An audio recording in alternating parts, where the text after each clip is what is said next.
اگر حیض کی وجہ سے مدینہ منورہ میں 40 نمازیں پوری نہ ہوں، پہلی بات تو یہ سمجھیں کہ یہ 40 نمازوں والی حدیث مبارک بھی ضعیف ہے۔ بہرحال فضیلت ہے کہ اگر اللہ ثابت کر دے اور 40 نمازیں اس انداز میں پڑھیں کہ جماعت کے ساتھ، تو اللہ اس کو نفاق سے اور جہنم سے بری کر دیتے ہیں۔ لیکن اگر کوئی آدمی نہ پڑھ سکے تو کوئی گناہ نہیں،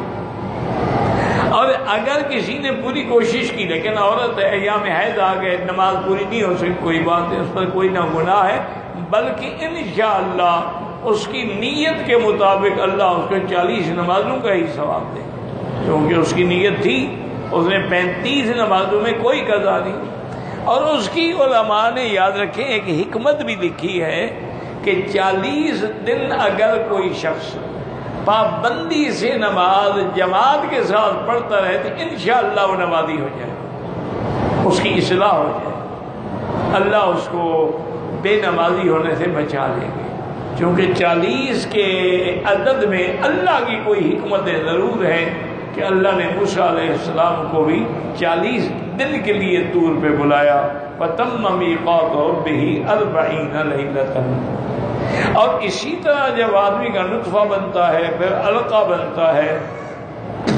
پھر مضغہ، اس میں 40 دن کا فرق ہے۔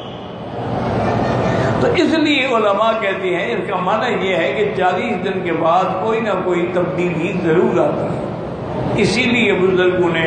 جیسے تبلیغ والوں نے 40 دن کے لیے چلا رکھا ہوا ہے۔ بعض اولیاء اللہ جو تھے اپنے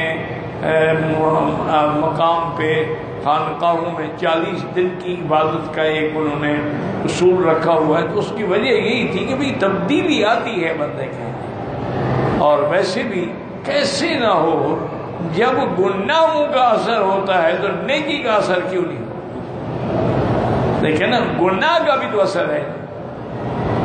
تو جب آپ نیکی کریں گے، باوضو ہوں گے، نیت خالص ہوگی، اور مدینہ پاک کی مسجد حضور کی مسجد ہوگی، اور 40 نمازیں جماعت سے پڑھو گے تو تمہارے اندر بھی تبدیلی آئے گی، واللہ اعلم۔ ویڈیو کے نیچے سبسکرائب کے بٹن پہ کلک کریں، بیل کے آئیکن پہ کلک کیجئے تاکہ ہر نئی ویڈیو کی نوٹیفیکیشن آپ کو مل جائے۔